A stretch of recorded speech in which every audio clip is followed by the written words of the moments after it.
pinagdadasal ko na sana sila ma-enlighten na yung ginagawa natin hindi naman against para sa kanila.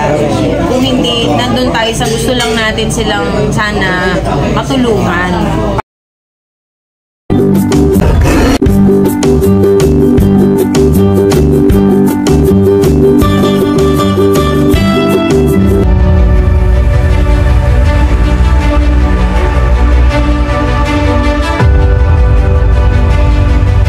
Ayan, mega loud shoutout. Good morning, good afternoon, good evening guys. Ano kung saan mang panig ng mundo naabot nitong aking content. Ang team Maratamundong ay nag-iimpake po ng bigas na ipamimigay sa ating mga kapatid dito sa Maynila through caravan. So habang tatakbo po ang pick up, bababaan po or hintuan po at bibigyan ng bigas at may cash pa na pamimigay. So abangan nyo guys, tingnan nyo ang gagawin naming gift giving caravan, hatid po ni Ma'am Maratamundong. Ito na guys.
Ma'am, isang magandang gabi po sa iyo.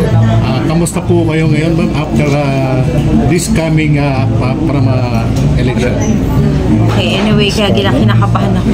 Kasi finally, my God, nasolo ko rin yung interview. Diyos ko, sa tagal-tagal natin magkasama, almost 2 years na. Pero at least, finally, nagkaroon ako ng chance na kahit pa paano magkaroon tayo ng question and answer. Una, syempre, during the time ng barangay election, naging busy tayo kasi kahit paano, marami tayong na-discover na mga tao na gusto rin palang maglingkod katulad natin. So ako naman bilang isang Maratamundong na ang gusto ko at adhikain ko ay makatulong, syempre nagbigay lamang tayo ng moral support sa ating mga kababayan. Na which is nakita ko naman na natuwa ako kasi overflowing dahil ang dami pala at hindi natin inakala na halos lahat pala talaga tayo gusto nating makatulong in our own way. At ako naman, syempre gusto ko lang din sila igabayan, bigyan ng support. At the same time, congratulations sa mga nanalo. Lalo na dun sa mga incumbent na na-retain pa rin sila at dun sa mga bagong barangay chairman at mga kagawad. Kasi kahit pa paano, mabibigyan pa talaga sila ng time, mabibigyan pa sila ng chance na maituloy nila yung programa. At yung mga bago naman, ma-implement nila at ma-impormahan nila yung mga tao para doon sa mga bagong programa na gusto rin nila idagdag para sa kanilang mga kababayan. Ma'am, papalakas loob sa mga natalo nung eleksyon na pero gusto nila pa rin nila maglingkod sa bayan. Alam mo, actually, ang sakit nung natalo. Pero, syempre, naranasan ko din yun. Kaya lang, ano yun gawin mo siyang inspirasyon at dahilan na hindi porket hindi ka nakaupo, hindi ka nakikilos. Dapat bilang isang tao katulad natin, gusto pa rin natin ipagpatuloy yung buhay natin, di ba? Dahil meron tayo kailangan tulungan, meron tayong pamilya na gustong bigyan ng magandang kinabukasan. So, yun yung magpapatuloy sa atin na ituloy pa rin natin yung laban. Right after election, ma'am, ano yung mga ginagawa mong activity? Right after election, sa totoo lamang, ako yung na-pressure kasi ang daming gustong makipag-collaborate sa atin para sa programa. Sabi ko nga, naku, ano ba naman kayo, mayor? Parang hindi naman ako yung mayor ngayon. Pero gusto lang nila makipag-collaborate, lalo na doon sa mga programa na gusto nating maibaba sa bawat barangay, like yung benefits ng mga senior citizen. Magkaroon ng talagang parang routine na ng food feeding program para sa mga kabataan every month. Kasi nga gusto ko, pag nagkaroon ako ng food feeding program, sasamahan ko na siya ng pagtuturo ng moral values para sa mga kabataan. Tapos sa mga senior citizen naman, na maisa-isa natin yung mga programa para sa kanila, yung maitutulong talaga natin direkta sa mga tao.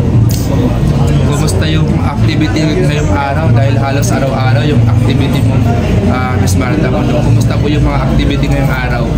Actually, today, kasi nag-start tayong mamigay ng bigas. Kasi yun nga, nakita nating basic needs talaga ng mga tao na nakita ko rin, syempre, kung may bigas ka nga naman, kahit konti lang yung ulam mo, makakasurvive na yung pamilya. So, yun yung naging way para sa akin na makita ko na umpisahan natin sa pamimigay ng bigas. Bumaba tayo sa mga tao, makita talaga natin yung sitwasyon nila, makita talaga natin kung ano yung pangangailangan. Yun nga, kailangan talagang mabigyan ng atensyon yung pagkain, lalong-lalo na sa pamilya. Kasi nakita nyo naman kanina, di ba, yung bigas pa lamang. Akala ko parang bola yung pinapamigay ko kasi talagang grabe. Kundang ka. 3 kilos. Oo, ano yun sa kamay ko, yung 3 kilong bigas. Actually, yung 3 kilong bigas kanina yung pinamigay natin, dinurado naman yun. Kasi gusto ko naman, pag sinasaing pa lang, mabango na. Parang ulam na kaagad.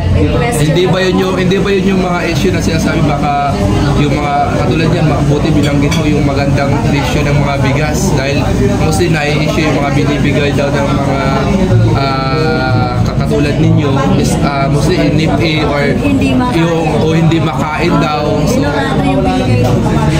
ganun ba? Yun yung issue kasi mabuti yung nabanggit mo na maganda yung klase ng bigas na pinamigay mo ngayon. Oo naman, kasi actually, syempre kung gusto naman natin makatulong, talagang sana man lang yung standard rin para sa tao na makakain talaga. Hindi ko naman pinipintasan yung ibang nagbibigay, pero kung ano yung kaya natin, pero dapat naman, nandun sa standard ng tao na pwede naman natin ipagmalaki. Katulad ng dinurado, kahit nasabihin pa natin, baka sabihin nila mahal, ang social naman yan, ang mahal ang binigay. Pero kasi yun yung nakikita ko na magiging makakabuti rin para sa kanila. Kasi sabi ko nga, sinaing pa lang, kahit pa paano, parang may ulam ka na. At saka at the same time, ma-feel naman nila, ano pala, pwede pala tayo bigyan talaga ng dinurado. Kumbaga maganda pala yung treatment na binigay sa atin. Kumbaga special din. Paano nilagay kung makaulan? Oo nga. Bakit ngayon lang po kayo uligas? Ano po kayo nakabalahan nyo? Nung natapos yung Okay. Actually, medyo napagod talaga ako. Medyo sumama yung pakiramdam ko right after election. Tapos yun nga, syempre may mga ups and downs ka rin dahil yung mga tinulungan natin, mga nanalo, yung iba naman, merong hindi nakalusot. So, binigyan ko pa rin sila ng moral support na kahit na hindi sila lumabas, I'll make sure na magkakatulungan pa rin kami. So, syempre, nag-short vacation din. Actually, hindi short vacation. Oo. Medyo nag-isip lang ng magagandang pwede pa natin gawin. Kumbaga, short vacation na sa akin yun na, yung makapag-isip ako. Kasi, oo. Almost 2 weeks din siya kasi nga, binigyan ko rin ng chance yung ating mga senior citizen na makapagpahinga din, lalo na yung mga talagang supporters natin na sumasama. Tapos, makapagbigay din ng time sa pamilya dahil, di ba, dumaan din yung undas. So, syempre, nagdasal din tayo. Binigyan ko rin ng time yung mga lolo at lola ko na mabisita naman sila. Ayun, okay. Ma'am, ano naman ang pakiramdam na ikaw ang tinaguriang superhero ng mga senior? Binansagan. Ano pong masabi niyo? Ano bang feeling? Feeling? Parang gusto ko na talaga mangyari. Gusto ko na talaga makita. Ganun kasi yung mukha ko nung kapayatan ko. Sabi nga ng anak ko, Superman, gumaganon pa Pero hindi, nakakatuwa ng feeling kasi hindi naman natin goal yan na ako mabansagan na ganyan. Nung lumabas ako, hindi ko naman naging goal yan na may itawag sa akin. Actually, wala akong ganong plano. Pero siguro dahil kahit papano nakakatulong tayo somehow, na-appreciate ng ibang tao, yung mga talagang grateful sila na natutulungan. Siyempre ako grateful din ako dahil na-appreciate ng mga tao yung ginagawa natin. So, kanina po kumukuha namin yung superhero na yun? Actually, sa mga senior citizen talaga. Nung una nga parang hindi ko masyadong pinapansin kasi inisip ko, naku, masyado naman baka expectation too much. Pero lagi nila sinasabi na, Iha, wala pa kasi nakagawa niyan. So, hayaan mo na kami na ibigay namin sa iyo yung appreciation na gusto rin namin maramdaman. Kaya, thank you so much sa mga senior citizen dahil alam po ninyo, mahirap lalo kayo dahil kayo bilang isang senior na may problema pa. Ako naman, kahit papano, natutuwa ako kasi nakakatulong ako sa paraan. Pero ma'am, possible ba kaya na makita natin hindi lamang sa gawa, pati sa physical na kasuotan? Diyos ko, how I wish naman, my God. Ano, china-challenge nyo ba ako? China-challenge nyo ba ako? Pag ako nabawasan ng 30 pounds, baka pwede ko nang magawa yun. Ma'am, following question po. Ano po masasabi niyo kasi meron po tayong mga senior citizens na na-expect po nila na dadalawin niyo po sila. Dadalawin ko sila. Siyempre, definitely dadalawin ko yung ating mga senior citizen. Lalo na yung talagang mga nangangailangan ng mga senior citizen natin. Talagang pasensya na po kayo na siyempre may time lang po tayo dahil siyempre kailangan isa-isahin din po natin. Ako kasi tuwing bababa ako sa mga bawat senior citizen natin, kinakausap ko talaga sila, binibigyan ko sila ng time na masabi ko rin yung sasabihin ko and at the same time sila rin. Para yung pagbaba natin, maging kumbaga may attachment man lang maramdaman nila once. So, definitely, bababa po ako sa inyo. Ma'am, ano pa po yung mga karagdagang plano para sa mga senior citizen? Alam mo, karagdagang plano, ang gusto ko talaga madala ko lahat ng senior sa beach. Gusto ko talaga. Kasi parang feeling ko, parang yun ang kulang eh. Yung maramdaman ba nila na Makarelax sila. Marelax man lang sila, ma-feel nila yung nature. Yung pala, ako pala yun, ako pala nakakaramdam na. Pero kumbaga, nandun sa, yung nararamdaman nila, siguro nararamdaman ko na rin dahil nga sa sobrang dibdiban talaga yung ginagawa ko para sa ating mga senior. Na feeling ko, yun yung kailangan nila at gusto ko talaga magampanan. Nag-iisip nga lang ako kung saang beach. Saan kaya pwedeng dalhin, Bala ko pinakaya ako ng sa Batangas, Malapit. beach, para hindi na Batangas. araw-araw iba-iba yung pupunta. Batangas. So willing ba kayo nandun din kayo mag-stay? Oo naman, ma'am. Basta all out support po kami sa inyo. Kahit yung magiging senior pa. Pero kung pupunta tayo sa Siargao, okay lang, malayo kaya. Yun, mas lalong okay. Pero mas lalo okay. Mas lalong okay. Ang ganda.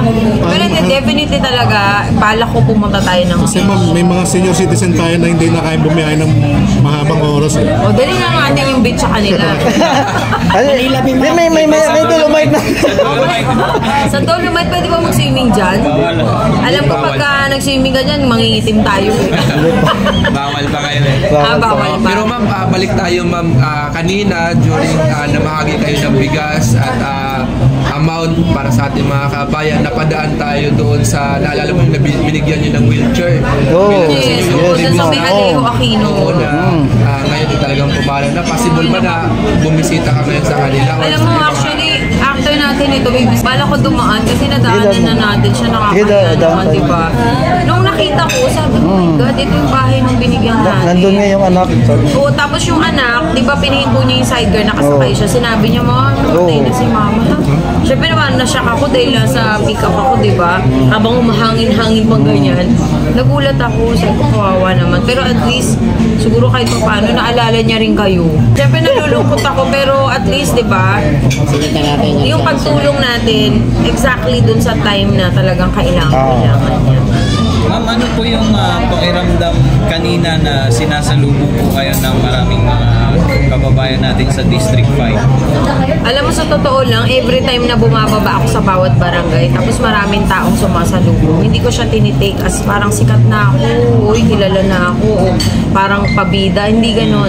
Inisip ko na ang dami pala talaga nangangailangan na tao. Kasi tayo yung nakikita nila na pag-asa, na parang pakiramdam ko, ganun pala karami talaga yung gusto rin magkaroon ng pag-asa talaga sa buhay. Ang natutunan ko talaga, kailangan talagang gabayan pa natin yung ating mga kababayan. Kasi medyo naligaw tayo ng landas dahil yung pananaw natin sa politika nag-iba talaga. Kumbaga nag-iba, hindi rin naman natin masisisi dahil syempre sa kahirapan at saka yung parang nakasanayan na ng mga tao. Pero umaasa pa rin ako at ayoko maging negative na yung ginagawa nating pagtulong, yung pagbibigay talaga natin ng malasakit at pagmamahal, sa nakikita ko, unti-unting natatanim din sa mga tao. na sana hoping pa rin ako na well-deserved dapat yung makakaupo. Kasi alam niyo, sabi ko nga, masisira talaga ang isang panunungkulan kapag mali talaga ang naiupo. Hindi talaga maibababa yung programa. So ako, nandun ako sa patuloy pa rin natin gagawin to, yung ginagawa natin. Kasi hoping pa rin ako na alam ko darating yung time na mababago rin ang lahat. Para sa atin. Siyempre, naintindihan ko yung mga kababayan natin. Alam ko, mas inuuna nila yung pangangailangan. Pero lagi po nating tandaan na yung pangangailangan po natin para sa atin lang po yan, temporarily. Paano naman po yung sa mga anak natin? Paano naman yung future ng mga bata? Na syempre, yun ang mas kailangan na maibahagi natin sa kanila, na yung maiiwan nating legacy sa mga bata, madadala pa nila hanggang sa kanilang pagtungtong ng senior citizen. So, umaasa ako na sa ating mga kababayan, alam ko po napakahirap ng buhay kasi sinasabi ko po yan dahil syempre ako, marami din po ako napagdaanan sa buhay at nakita ko rin naman kung ano yung dapat natin maitama. At hindi po ako nabulag dun sa katotohanan na hindi tayo kailangan magbago porket umasenso lang tayo. Kailangan magbago ka na sa lahat, yung pananaw mo, hindi. Kundi yung pananaw na tama, na susundin po natin, na gusto ng Panginoon, yun pa rin po yung makakatulong talaga para sa atin. Kaya para sa mga, syempre, mga senior citizen, alam ko na syempre naghahangad kayo na matulungan kayo. Sana tulungan nyo rin po kami na maibahagi po talaga namin yung totoong pagtulong sa inyo. Ayun na nga ma'am, marami pong nag-update sa akin about sa National Commission of Senior Citizen. Luzon, Visayas at Mindanao ma'am, nagko-comment. Hinahanap po kayo kung ano po talagang update dito. Diyos ko, natatakot naman ako, baka magkaroon na ako. Kasi hindi talaga nila alam. Actually, sa totoo lamang, yung sa online registration, definitely gusto ko talaga siya ituloy-tuloy. Kaya lang dahil nga request ni Atty. Quijano, request din yata, kumbaga parang nasa batas din na ng National Commission na ihinto muna yung online registration dahil nga sa barangay election. Pero napansin ko kasi nung nag-start kami, 1.2 million pa lang talaga yung nakarehistro. So, nung time na very active ako, like bago yung election, nasa 3.2 something na siya. Ngayon, nakita ko as updated, nasa 3.380 million. So, nakita natin naging mabagal yung progress niya. Kasi nga, hindi natin na ituloy-tuloy dahil nga sa barangay election. Pero definitely ngayon, good news po para sa ating mga senior citizen. Umpisahan na po natin na matapos yung online registration dahil kailangan po natin magkaroon ng rehistro hanggang 8 to 9 million this December. Kaya nananawagan po ko sa lahat na sana po through dito sa ating social media, maipakalat po natin na kung may kakayanan po kayo magrehistro sa inyong tahanan, sa tulong po ng inyong mga anak, magparehistro na po kayo please sa www.ncsc.gov.ph para mabawasan po, madagdagan yung mga nakarehistro dahil syempre, paano po mabibigyan ng budget ng ating National Commission kung wala po magiging basis ng mga senior citizen na nakarehistro. Ma'am, meron pa ba kayong pwede pang sabihin? Baka nakukulangan pa po kayo sa mga tanong namin regarding po sa senior citizen? Ako na lang kayo magtatanong. Opo ma'am, baka Hindi, una sa lahat, gusto ko pong sabihin sa mga senior citizen na yung benefits po ninyo sa health concern, lalong-lalo na sa mga gamot, definitely po, yan ang tututukan ng National Commission. Magkaroon kayo ng libreng gamot, libreng check-up, na sana ito po maibaba sa bawat barangay sa tulong din po ng ating PhilHealth na kung saan tayo po ay nagbibigay din ng seminar orientation ng PhilHealth para lalo ninyong malaman kung ano ba yung coverage ng inyong PhilHealth. Kasi di ba most of the time yung mga PhilHealth natin, isipin pa natin, ano kung may PhilHealth ako pero parang wala naman. Pero ang totoo, marami pong nakaakibat na mga benepisyo dyan. Kaya isa po yan sa ibababa natin na magabayan po natin yung mga senior citizen at yung iilan na malaman talaga nila kung ano yung meron sa PhilHealth pag sila ay nagpamiyembro. At the same time, bababa po ako sa bawat barangay, pinag-aaralan ko po ang livelihood program para sa bawat barangay, para sa mga senior citizen, para sa head of the family, para sa single parent, na kung saan ito po ay pinag-aaralan ko lamang para kung paano talaga siya ma-implement sa bawat barangay. Pero gusto ko lamang sabihin po ito po ay sarili kong budget. Baka akala ninyo merong budget na nasa likod ko. Ito po gagampanan ko lamang. Mag-uumpisa lamang po tayo sa step 1. Tayo na po magpapalago. Kumbaga ako lang yung magiging way para ma-open natin yung livelihood program. Tapos syempre ako rin po yung mag-finance sa umpisa, ngayon para palaguin na lang po natin. So yun yung isang good news doon. At the same time, para sa mga kabataan na matutukan sila na mabigyan ng moral values, na maturuan sila talaga kung ano yung pagiging isang Pilipino, kung ano ba talaga ang kultura ng Pilipino, para talagang mas lalo pa nilang mahalin ang Pilipinas. Ma'am, yan po ba yung outreach program nyo ay exclusive lang po ba yan dito sa District 5? Actually, hindi ko siya gagawin exclusive sa District 5. Dito ko lang inumpisahan, pero tatapusin ko sa buong Pilipinas. Wow, talaga. Ayun, no? Tuwa sa sarili. Pero, syempre, unang-una, gusto ko magpasalamat sa ating mga vloggers. I-mention ko na yung mga pangalan nyo.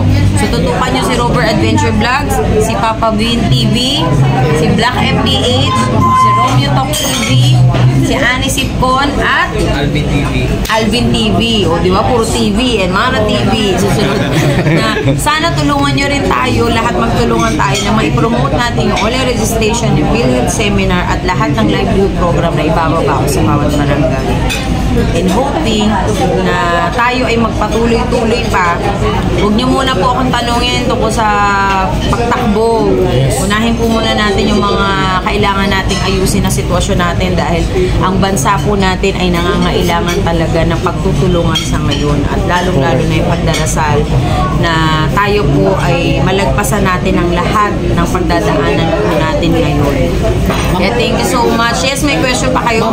Pwede invite nyo po yung mga taga-probinsya na pwede sila mag-online registration. Yes, para sa Visayas, Mindanao, sa provinces po, sa buong Pilipinas nationwide, please mag-visit po kayo sa www.ncsc.gov.ph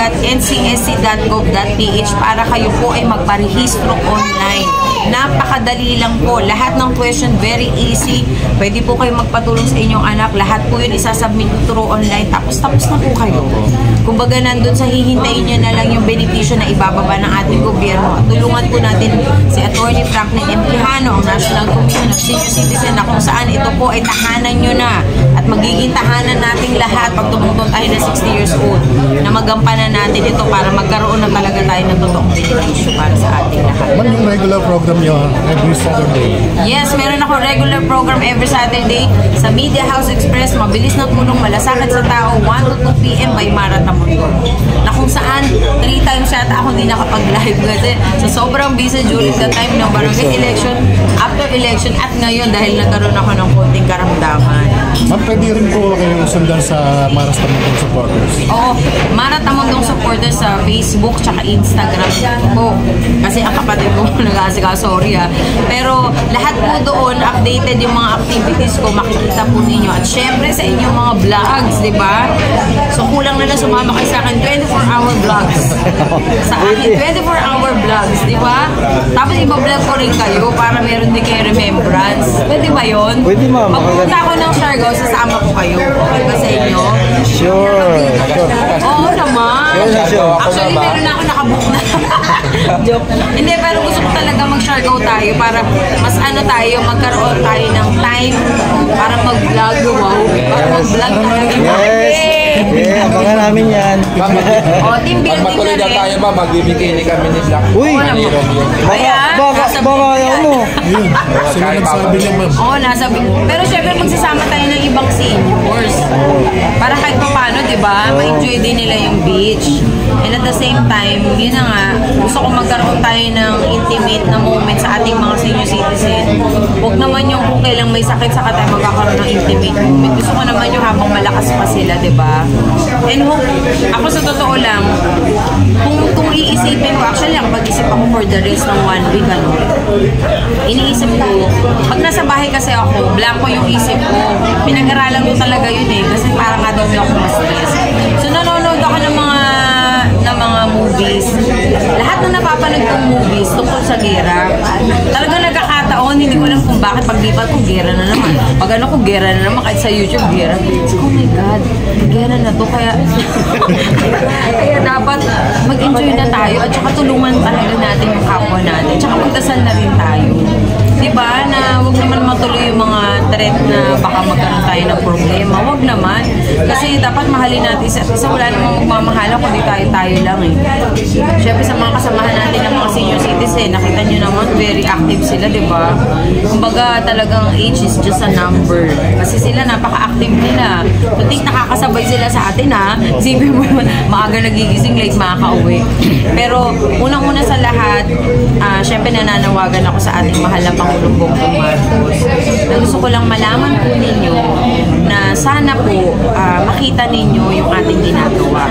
Na sana po makita ninyo yung mga kababayan po natin na kami naman po ay nasa likod ninyo para sa tama, nasa likod ninyo para sa ating lahat, sa mga kababayan natin. Na kami po bilang isang tao, gusto lang po namin makatulong sa administrasyon ng mahal na Pangulong Bongbong Marcos na maiayos din po lahat. We are not against anything. Ang gusto lang natin, magkaroon din tayo talaga ng katahimikan para sa kapayapaan. Para naman lahat ng ginagawa natin may mapuntahan talaga. So nananawagan ako sa kanya na sana kung may oras po siya, na masilip din po ang Maynila. Siyempre tayo naman naghahanap ng katuwang, na sana yung mga nakaupo sa City Hall, na sana mamulatan sila na tayo naman ay hindi kalaban, kundi magiging katuwang lamang nila sa lahat ng programa. Diba? Diba, Black? Naantok naman ako. Inaantok si Black eh. Black ako inaantok sa'yo, Black. Hindi, pero hindi, honestly speaking talaga, pinagdadasal ko na sana sila ma-enlighten na yung ginagawa natin hindi naman against para sa kanila. Kung hindi, nandun tayo sa gusto lang natin silang sana matulungan para kung ano man yung programa din na maibababa nila, makakadagdag tayo. Di mas much better, di ba? Makakatulong sa ating lahat. Actually, may mga picture daw ako sa City Hall eh. Joke lang. Hindi, joke lang. Hindi, sa akin, thank you so much. Meron pa ba kayong question? Wala na. Okay. So, sa mga nagtatanong sa ating mga senior citizen, huwag po kayong mag-alala. We're back! Wow, we're back talaga. Back in the game. We're back na kami po ay nandito maglilingkod sa inyo at hindi magsasawang tumulong, lalong-lalo na po sa mga inaantok na mga, hindi ikaw sa mga inaantok sa ibaba nila yung programa nila. Kami po ang magigising sa inyo para naman talaga itutuparin ninyo. Thank you so much! Salamat po, ma'am. Yan po sa inyo. Super